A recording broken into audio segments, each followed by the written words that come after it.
বিকেলে বা সন্ধ্যের দিকে ঘণ্টাখানেকের ঝড় বৃষ্টি, আর তার জেরেই রাতের তাপমাত্রা স্বাভাবিকের থেকে 5 ডিগ্রি নিচে। ফলে মনোরম আবহাওয়া, যেন গ্রীষ্মেও বসন্ত বিলাস। আপাতত কয়েকদিন ঝড় বৃষ্টির প্রভাব থাকবে রাজ্যের সর্বত্র, জানাচ্ছে হাওয়া অফিস।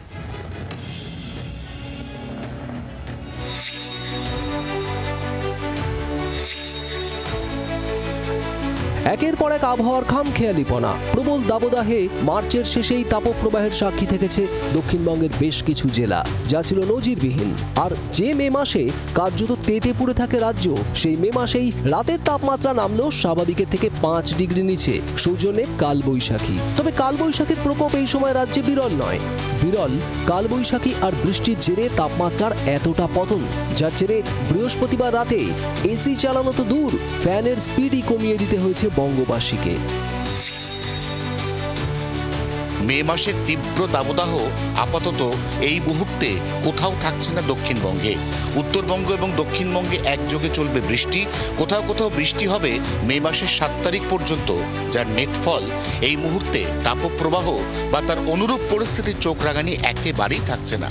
আবহাওয়াবিদরা জানাচ্ছেন, এরকম খামখেয়ালিপনা আসলে আগামী দিনে বঙ্গের জলবায়ুতে বড় পরিবর্তনের ইঙ্গিত দিচ্ছে। খেয়াল করে দেখবেন, আমরা একটা শুষ্ক জলবায়ুর মধ্যেই অবস্থান করছি। বাষ্প প্রবেশ করলেই হঠাৎ করে সেখান থেকে ঘনীভবনের ফলে বৃষ্টিপাত সংঘটিত হচ্ছে। আবার যখনই জলবায়ুটা শুষ্ক অবস্থায় পৌঁছচ্ছে, তখন সেটা অত্যন্ত দ্রুত গতিতে হিটকে রেডিয়েট করে দিয়ে আলটিমেটলি শীতল হয়ে যাচ্ছে। এটা কিন্তু অত্যন্ত আশঙ্কার বিষয়। তার কারণ হচ্ছে এত দ্রুত গতিতে জলবায়ু পরিবর্তনের থাবা বসে গেল। চলতি মাসে প্রথম সপ্তাহ পর্যন্ত ঝড় বৃষ্টির প্রভাব জারি থাকবে বলে পূর্বাভাস। তারপর কি আবার প্রবল দাবদাহের শুরু?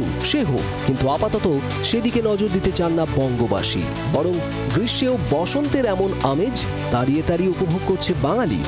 অয়ন ঘোষালের রিপোর্ট, জি 24 ঘন্টা। বাংলার আওয়াজ, বাঙালির আবেগ, জি 24 ঘন্টা।